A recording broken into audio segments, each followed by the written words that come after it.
Hello अस्सलाम वालेकुम दोस्तों, मैं हूं मलिक नुमान और आप मेरा यूट्यूब चैनल देख रहे हैं। मैं एवरी में आपको वेलकम करता हूं।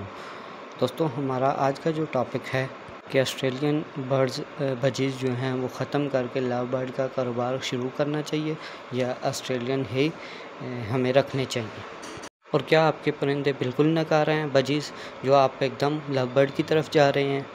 जैसा कि हमारा ट्रेंड है कि हम एक चीज़ को ही फॉलो करते हैं। जैसे एक गाड़ी है, उसकी बैक लाइट जली हुई है और आपने अपनी भी बैक लाइट जला के चल जा रहे हैं, यार चलने दो, वो आगे जो जली हुई है हम अपनी भी बैक लाइट जला लेते हैं। तो इसलिए आपने दूसरों का ट्रेंड नहीं फॉलो करना, अपना ट्रेंड बनाना है। और मुझे भी पता है लव बर्ड में ज़्यादा प्रॉफिट है। और जैसा कि जिस तरह जितना बड़ा कारोबार होता है या जितने बड़े बर्ड्स की कीमत होती है, वैसे ही हम रेवेन्यू जनरेट कर सकते हैं। जैसा कि हम देखते हैं, यार वो उसने लव बर्ड लाए, उसको 8 लाख का फ़ायदा हो गया।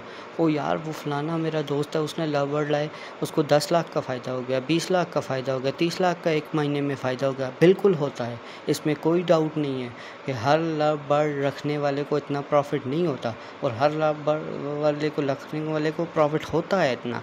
जो समझ के कारोबार करते हैं उनको होता है। जितनी बड़ी आप इन्वेस्टमेंट करेंगे उतना प्रॉफिट आपको जनरेट होगा। और जैसा कि हम मार्केट की ट्रेंड फॉलो करते हैं, मेरे अक्सर दोस्त हैं, उन्होंने ऑस्ट्रेलियन रखे हुए थे, एकदम से ख़त्म किया और लव बर्ड पे चले गए। लव बर्ड आके रखे, 1 साल रखे, 2 साल रखे जी, फिर बिल्कुल लव बर्ड भी ख़त्म हो गया। ऑस्ट्रेलियन पे भी जो इनकम आ रही थी वो भी जनरेट होना बंद हो गई उन्होंने, क्योंकि सेटअप भी ख़त्म कर दिया था। तो इसलिए मेरा ख़्याल है कि आपने दोनों तरफ नहीं जाना, किसी एक तरफ जाना है। मैं बिल्कुल ये नहीं कहता कि आप लव बर्ड का काम ना करें, बिल्कुल करें। जैसे आपने कुछ ना कुछ आपको पर मंथ इनकम जनरेट तो हो रही है ना ऑस्ट्रेलियन बजीज से। आप इस तरह करें, अपने कुछ पेयर लें, 5-10 पेयर लें, अपनी गुंजाइश बना के और रख लें, ठीक है। अगर देखें उनसे कुछ प्रॉफिट होता है तो फिर तो आप चलने दें दोनों को। अगर नहीं होता तो फिर आप लव बर्ड को साइड पे कर दें। अपना जो पुराना कारोबार है उसके कुछ ना कुछ तो आ रहा है ना पर मंथ। अगर आपको 15,000 रुपया आ रहा है, आ तो रहा है ना, तो इसीलिए आप दोनों काम एक साथ कर सकते हैं अगर आप करें तो। कोई भी काम छोटा बड़ा नहीं होता, हमेशा जो छोटे छोटे काम करके किसी बड़े ऊंचे लेवल पे पहुंचते हैं।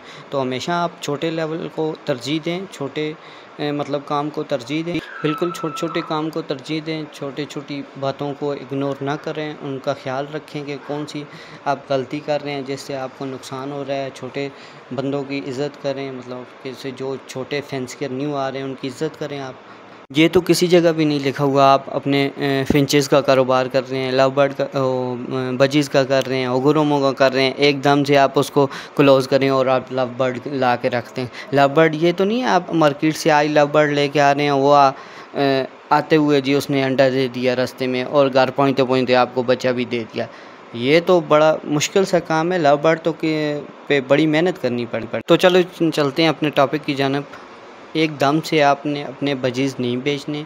आप इस तरह करें, थोड़े से पेयर लव बर्ड के ला के रख लें अपने साइड पे गेज में, उनको देखें। अगर देखें आपको बजीज़ मतलब पर मंथ अगर 10,000 15,000 दे रहे, तो आपको क्या ज़रूरत है उन्हें सेल करने की। आप उसके साथ वही 15,000 20,000 2-3 महीने जमा करें, अपने लव बर्ड 2-3 पेयर ले आएँ, उनसे देखें, ब्रीड लें। अगर वो आपको ब्रीड दे रहे हैं, मतलब सही ब्रीड दे रहे हैं, तो आप बिल्कुल बेशक लव बर्ड ख़रीदें। फिर बेशक आप ज़्यादा ख़रीदें। ये एकदम यंग मोस्ट आप जब ज़्यादा लव बर्ड ख़रीदेंगे तो फिर आपको प्रॉब्लम हो सकती है। ये नहीं कहता कि हर बंदे को प्रॉब्लम नहीं होती।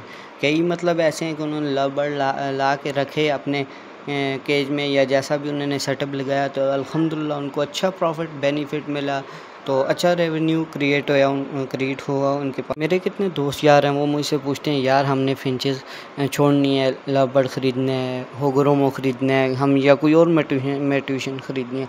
तो मैं उनको यही सजेशन देता हूँ, आप बिल्कुल ख़रीदें। हर बर्ड्स में कारोबार है यार।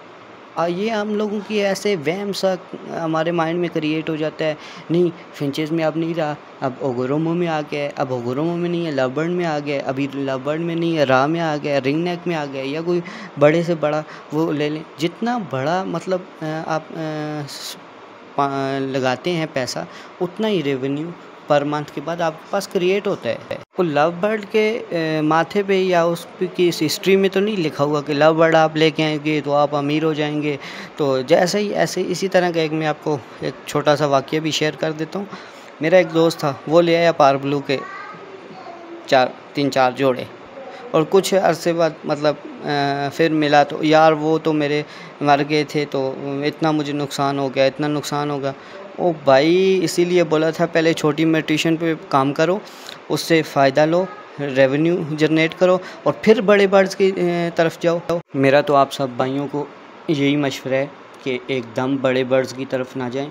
आप पहले छोटे बर्ड्स ले आएँ, उन पे तजर्बा करें, उनकी मतलब खुराक को देखें, उनकी खुराक क्या देनी है, मल्टीविटामिन्स क्या देने हैं उन्हें कुछ बीमारी लग जाती है उन्हें क्या देनी है, उनकी फुल मतलब आपको सही एक्सपर्ट हो जाओ। फिर आप लव बर्ड भी साथ ले आओ और देखो कि यार ये कैसे लव बर्ड कैसे वर्क करता है, छोटा परिंदा कैसे वर्क करता है और कितने अरसे में कितनी हमें म्यूटेशन देता है और हम सेल करते हैं, उससे कितना रेवेन्यू जनरेट होता है।